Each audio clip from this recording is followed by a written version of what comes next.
છો મિત્રો મજામાં ને? તો આઈ હોપ તમે બધા મજામાં હશો।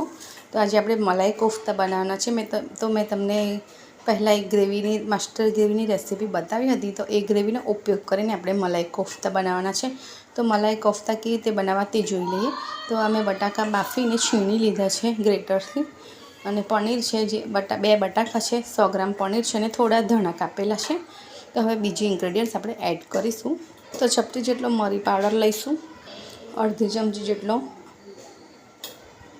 આમચૂર પાવડર લઈશું, અને થોડો ગરમ મસાલો લઈશું, અને 2 મોટી ચમચી જેટલો કોર્નફ્લોર લઈશું,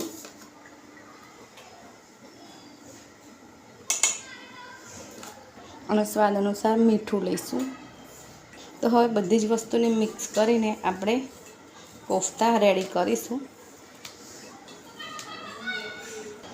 તો જોઈ શકો છો કોફતાનો લોટ બંધાઈને રેડી થઈ ગયો છે। તો થોડુંક હાથમાં ઓઇલ લગાવી અને મીડિયમ સાઇઝના આપણે બોલ્સ બનાવી લઈશું। તો આ ટાઈમે તમે ચીઝનો પણ ઉપયોગ કરી શકો છો, પણ ચીઝનો ઉપયોગ કરવો હોય તો ખૂબ જ ધ્યાન રાખવું પડે છે। તો મીડિયમ સાઇઝના આવા બોલ રેડી કરી લઈશું।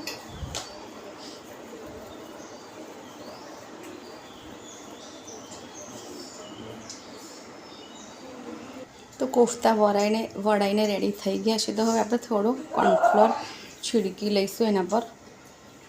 તો કોફતાને આપણે કોર્નફ્લોરથી કોટ કરી લીધા છે। તો હવે આપણે એને ફ્રાય કરીશું।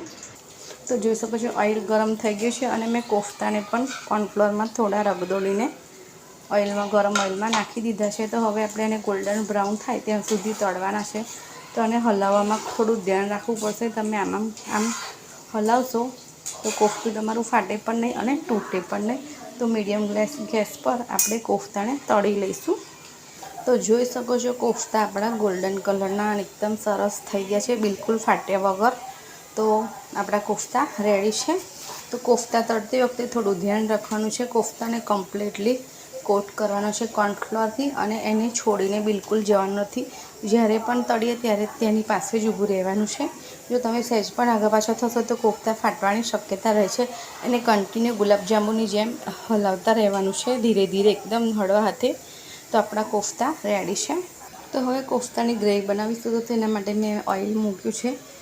તમે બટર પણ લઈ શકો છો, પણ ઘીનો ઉપયોગ કરવાનો નથી। તો એમાં મેં થોડું જીરું એડ કરી દીધું છે।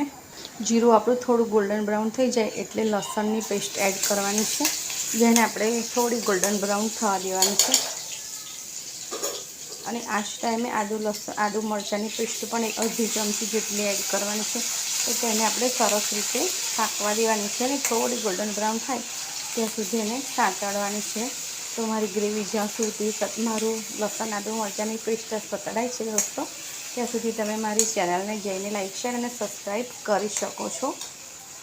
તો પેસ્ટ સંતળાઈ ગઈ છે। તો હવે થોડું હળદર પાવડર એડ કરીશું, થોડો ધણા જીરું પાવડર એડ કરીશું 1 ચમચી જેટલો,